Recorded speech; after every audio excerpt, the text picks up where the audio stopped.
Hello po, good morning.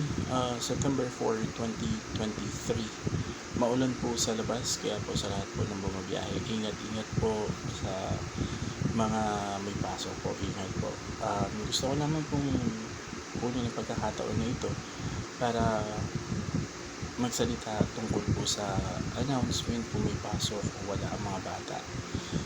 Sana po, tulad po ng ibang cities dito sa NCR na as early as 4 o'clock, 4:30, nag-a-announce na po na walang pasok. Sana po sa Quezon City ganun din, whether coming from the mayor or coming from the barangay chairman or the kagawats. Sana po gawin po natin yung nararapat kasi po unang-una sayang po sa pamasahe. Pangalawa, yung mga bata nag-effort gumising ng maaga tapos pagdating sa eskwela sasabihin walang pasok. Sayang po talaga. Hindi po na dapat nakakapagpahinga sila, hindi na po sila bumabiyahe. Pero po yung pamangkin ko, basta kanina dahil umuulan nga ng malakas, kailangan ko pang ihatid sa sakayan para lang po makasakay. Agawan pa po ng sasakyan.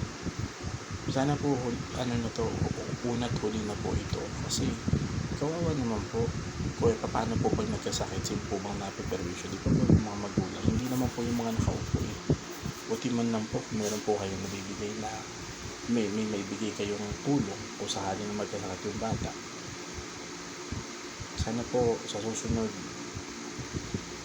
gawan po natin ng paraan kung sino man po mga nakaupo, whether mayor yan, vice mayor, councilor, barangay chairman or barangay kagawad, be alert na rin po as early as 4:30, announce it if there will be classes for this level or wala, para po safe po ang lahat. Maraming salamat po at magandang umaga.